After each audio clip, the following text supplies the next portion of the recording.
Ces derniers temps, j'ai vraiment ressenti le besoin de ralentir et de renouer avec mon escargot. La lenteur m'accompagne souvent, mais parfois je la perds de vue. On s'éloigne l'une de l'autre, le temps d'une saison ou deux. Ces dernières semaines, j'avais vraiment besoin d'elle. Et j'avais besoin de la retrouver pour renouer avec une partie de moi qui me fait du bien et qui m'aide à avancer. C'est souvent dans les grands moments de réflexion et d'apprentissage que la lenteur m'aide à faire des choix. Oui. Je crois que la vitesse m'angoisse. C'est comme si elle absorbait instantanément tout ce qui me remplit. Elle crée comme un grand vide en moi. C'est comme si elle me faisait automatiquement douter et prendre les mauvaises décisions. Elle me rend vulnérable. Quand je prends mon temps, j'ai beaucoup plus confiance. C'est comme si tout ce qu'il y avait en moi gonflait et devenait matière à avancer. Dans de nombreux choix difficiles, la lenteur m'a accompagnée, comme une fidèle amie. Elle m'a aidée à ne pas avoir de regrets. Au quotidien, elle m'aide à moins douter, à avoir plus de force. Dans mes apprentissages, elle m'aide à mieux comprendre ce que je fais. Elle laisse le temps aux choses de s'ancrer, de s'imprégner plus fortement dans le temps. Et ça fait du bien de ressentir tout ça quand on n'a pas trop confiance en soi et qu'on doute en permanence. Alors maintenant, je l'accueille à bras ouverts. Je célèbre le rythme de l'escargot et j'avance paisiblement. La lenteur ne me définit pas, mais elle m'accompagne parfois, à des moments précis dans ma vie. J'alterne entre plusieurs rythmes, au fil de mes besoins et des endroits où je suis. Et ces dernières semaines, j'ai encore bien crapahuté entre la campagne et la ville, avec mon sac à dos, mon vélo et le train. Et la douceur de la lenteur m'a également accompagnée harmonieusement.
Cette dernière semaine, j'ai vraiment l'impression d'avoir éprouvé les premières effluves du printemps.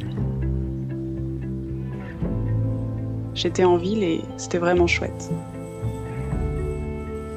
Pour une fois, je me suis sentie au bon endroit, en parfaite harmonie pour profiter et savourer des premiers rayons du soleil.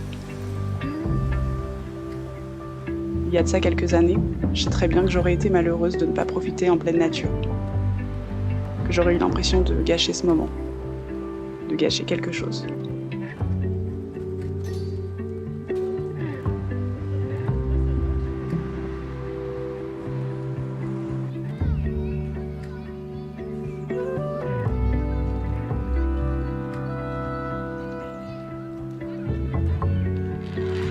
Au fil du temps, j'arrive à retrouver un rythme qui me plaît en ville, à m'y sentir apaisée et en accord avec ce que je suis, ce que j'aime faire, et ça me fait du bien de retrouver cette sérénité, cette identité à travers la ville, cette lenteur. Elle ne m'impose plus son rythme et j'arrive autant à profiter de mes endroits préférés, paisibles et solitaires, que des flux, de sa vie et de quelques interactions sociales. Finalement, par l'alternance de ces différents rythmes, par l'écoute de mes besoins réels, j'arrive à trouver un équilibre qui me convient, sans pression sociale et sans culpabiliser, d'être parfois trop lente ou trop rapide. Et je suis reconnaissante de tout ça. J'arrive à réapprivoiser mon rythme.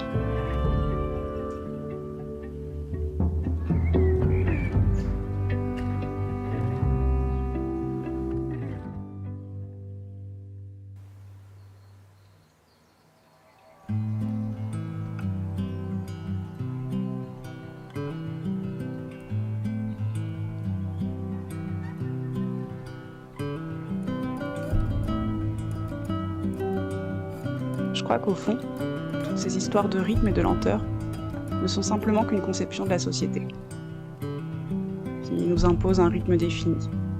Et que quand on arrive à prendre le temps de vérifier le nôtre, à l'entendre, on se rend compte que notre rôle social est parfois trop demandant, et qu'on s'épuise sans s'en rendre compte, sans le comprendre. Je pense que l'important, c'est surtout de prendre du recul face à la pression de la vie en société. Et de réfléchir à ce dont on a réellement envie, ce que l'on est prêt à donner et à faire, à quel degré d'événement on a besoin dans notre vie. Et souvent, c'est plus lent que ce que l'on met en pratique dans notre quotidien.